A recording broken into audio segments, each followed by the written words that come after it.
ವಿದ್ಯಾರ್ಥಿಗಳೇ ಒಂದ್ ಮಾತು ಹೇಳ್ತೀನಿ. ಸಾಕಷ್ಟು ಜನ ಬಂದು ಹೇಳ್ತಾರ ಮುಂದೆ, ಸರ್ ನಮ್ಗೆ ಇಂಗ್ಲಿಷ್ ಬರಲ್ಲ ಸರ್, ಇಂಗ್ಲಿಷ್ ಬಹಳ ಟಫ್ ಆಗೈತಿ ಅಂತ ಹೇಳ್ತಾರ. ಮಕ್ಕಳೇ, ಇಂಗ್ಲಿಷ್ ಯಾಕೆ ಟಫ್ ಆಗಿ ಸ್ವಲ್ಪ ಯೋಚನೆ ಮಾಡೋದಕ್ಕೆ ಮಕ್ಕಳೇ.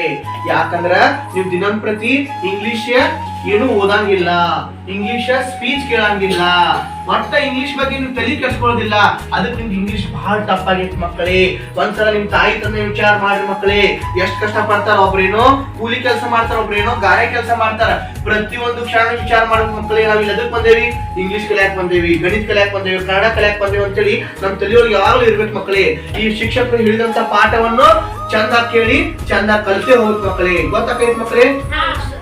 ಏನಾದ್ರು ನೀವು ಇಂಗ್ಲಿಷ್ ದಿನ ಚಂದ ಓದಾಕತ್ರ ಇಂಗ್ಲಿಷ್ ಬುಕ್ ಮಾತಾಡ್ತೈತಿ, ನಿಮ್ಗೆ ಏನತೈತಿ? ಹೌ ಆರ್ ಯು, ಏನ್ ಮಾಡಾಕತ್ತೀಪ, ಹ್ಯಾಂಗ್ ಅದೀಪ ಅಂತ ಇಂಗ್ಲಿಷ್ ಮಾತಾಡ್ತೈತಿ. ಇಲ್ಲ ನೀವು ಯಾವ್ದಾರ ಇಂಗ್ಲಿಷ್ ಬುಕ್ ಅಂತ ಹೇಳಿದ್ರೆ ಹೂ ಆರ್ ಯು, ಯಾವ ಅಲ್ಲಿಗೆ ಬೈದ್ಬಿಡ್ತದ ಬುಕ್ ನಿಮಗೆ. ಅದಕ್ಕೆ ಹೇಳ್ತೀನಿ, ದಿನಂಪ್ರತಿ ನೀವು ಇಂಗ್ಲಿಷ್ ಓದ್ಬೇಕು ಮಕ್ಕಳೇ. ನೀವು ಹೊರದೇಶಕ್ಕೆ ಹೋಗ್ಬೇಕಂದ್ರೆ ಇಂಗ್ಲಿಷ್ ಬೇಕೇ ಬೇಕು. ಓದ್ತೀರಿ ಮಕ್ಕಳೇ? ಸ್ಟಡಿ ಮಾಡ್ತೀರಿ? Okay, thank you.